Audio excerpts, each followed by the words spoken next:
Hey guys, I'm Jay Mamie from thejmaymie.com. Excited to bring you another segment on how to thrive. So let's get started.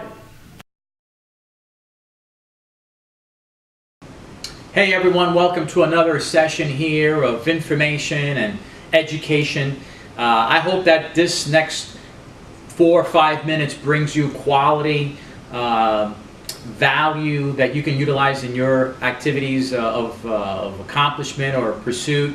Again, I like to keep these videos formatted to a 4 or 5 minute viewing where the information can be applied to whatever you're involved in. And so I hope that we're delivering good quality material for you.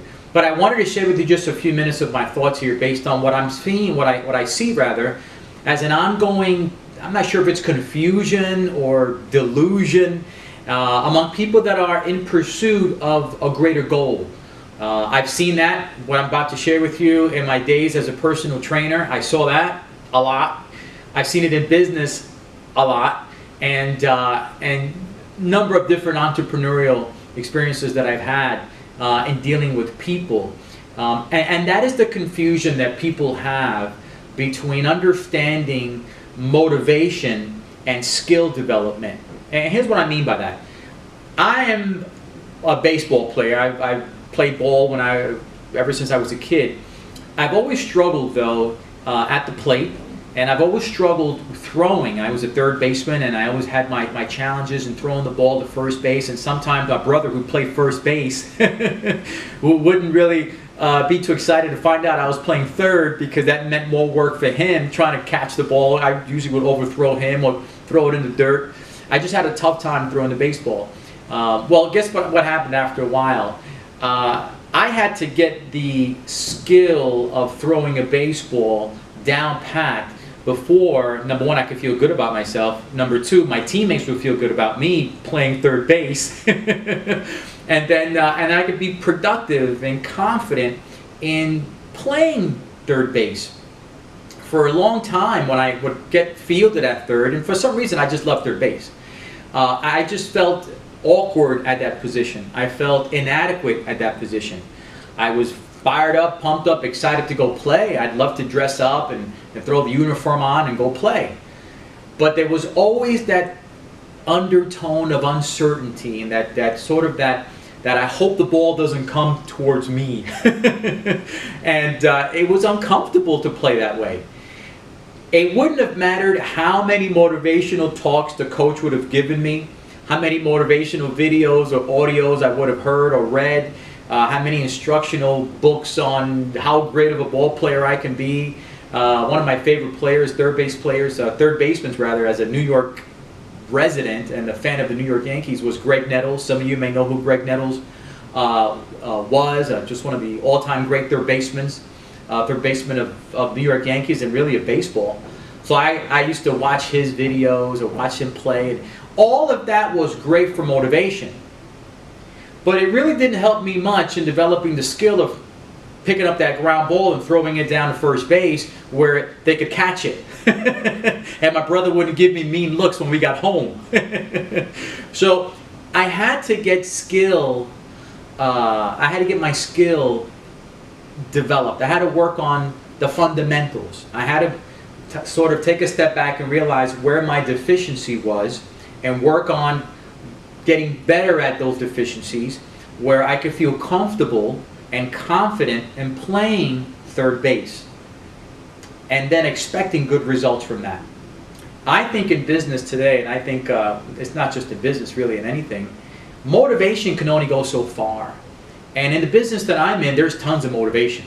I mean, you've got great motivational speakers and great people who can inspire the heck out of you. And I'm sure where you are, or wherever you work, whatever organization you're with, you probably got tons of guys like that, right? Tons of them. Great guys to motivate. Great guys on YouTube you can find to motivate. But at the end of the day, that motivation will fall short if there isn't skill development. If you have not taken the time to better your craft, to find out where you're short at, and what exactly is happening with you in terms of your ability to get a result, then all the motivation in the world is not going to do much. In fact, one of my great my great friends and a great mentor, a guy who I look up to, once said that motivation really is as valuable as a hot shower, and he's absolutely right. Hot showers only last as long as you're in the shower. Then once you step out of the shower and the cold air hits you and you're back into the regular room temperature, that nice warm feeling is gone. Well, that's like motivation. You could be pumped up and excited because you've heard a great speaker, or you've been to a meeting or a convention or whatever.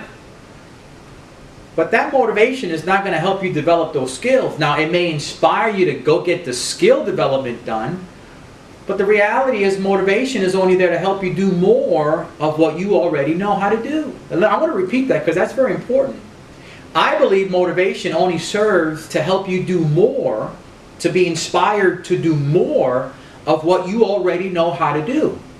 See, if you don't really know how to do this, then motivation may bring you to the table so you could learn how to do this, but not effectively learning how to do this or this skill or this trait or whatever it is that you want to develop a mastery of.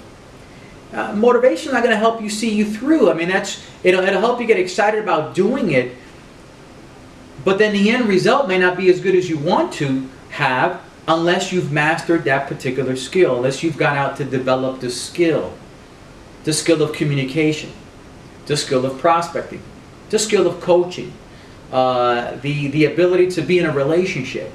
All of these are very important areas of life, and then there are a bunch more that have to be developed to a level of beyond proficiency. I believe a level of near mastery. Then motivation and inspiration, coupled with a set of mastered skills in whatever it is that you're pursuing, produces great results. And by the way, knowing that you can get a great result, knowing that you are comfortable and confident and competent at doing something, well, there's your motivation. See, I know that I am pretty good at certain things. I don't need to be motivated to know that I can get a result at something. Does that make sense?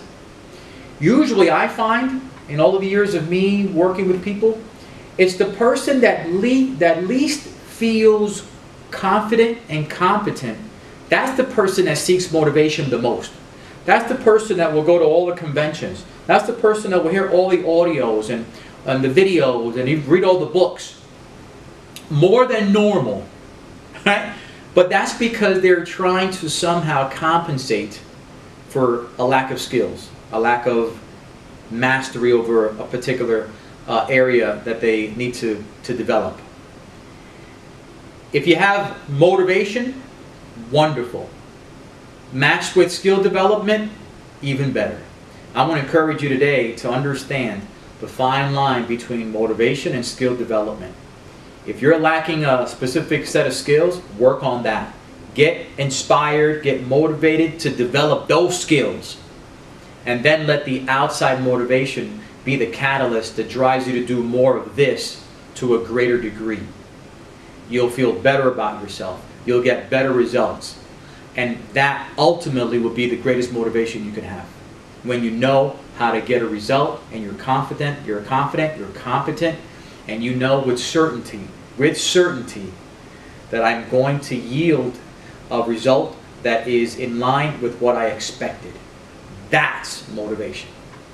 Appreciate you guys and hope this helps.